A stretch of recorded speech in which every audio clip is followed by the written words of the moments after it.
In this video, I'm going to show you how you can digitize your audio cassette tapes on a Windows PC.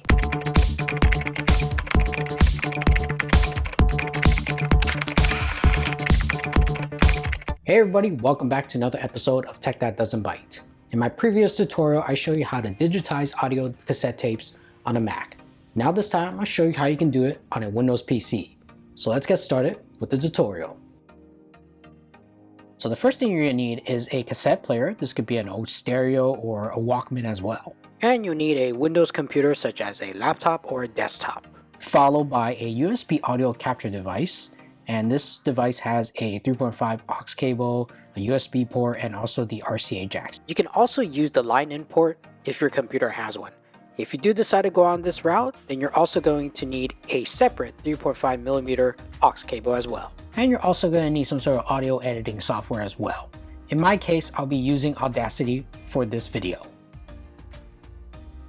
Next thing you're going to do is you're going to plug in the aux cable part from your audio capture device into the headphone jack of your stereo or your Walkman.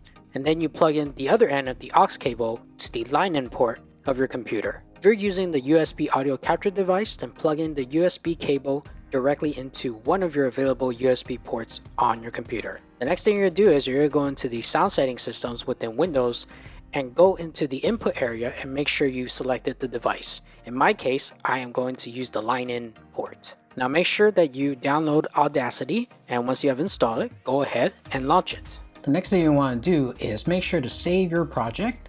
You just go to the File, Save Project As, and name it to anything that you like. The next thing you want to do is you want to go into the Preferences setting within Audacity, and one of the things that you need to look out for and change under recording is to make sure that software playthrough of input is checked off.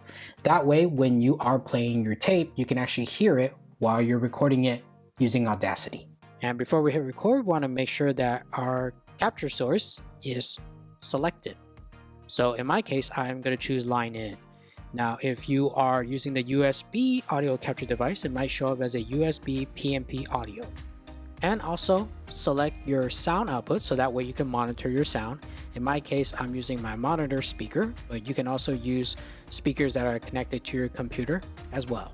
Now go ahead and press the record button on Audacity and also press the play button on your stereo or Walkman.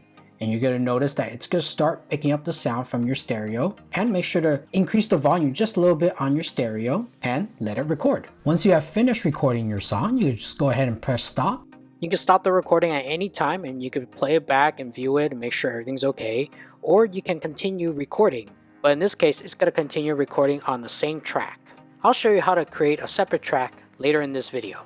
If you find this tutorial useful, please make sure to smash the like button, hit that subscribe button, and also the bell notification so you get notified of new videos. And I have a question for everyone. What other methods will you be using to digitize your audio cassette tapes? Leave your comments below. And if you want to support our channel, we are available on Patreon. You can check out our Patreon levels if you feel like supporting, and you can also support us on Ko-Fi. So let's get back to the tutorial.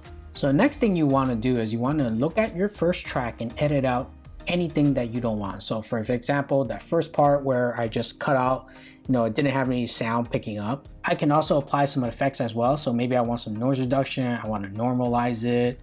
And after that, I just go to File, Export, Export as an MP3. And I can name the MP3, choose my save destination, and also save it as either a stereo or joint stereo file. I kept it as joint stereo because that's a method to save file space while still maintaining that stereo sound, and pick the file quality as well. And after that, I'm just gonna type in the metadata on my MP3. Click OK, and there is my first track. So the next thing I'm gonna do is I'm gonna start capturing my second track. So I'm gonna go to Tracks in my menu bar and then click on Add New Stereo Track. And this will be the second audio track that I'll be capturing from my audio tape. And you're basically going to do the same thing for all the audio tracks that you want to capture from that cassette tape. So this is how you digitize your audio cassette tapes on a Windows PC. If you want to learn how to digitize your VHS tapes, check out the tutorial at the end of this video. And I'll see you next time.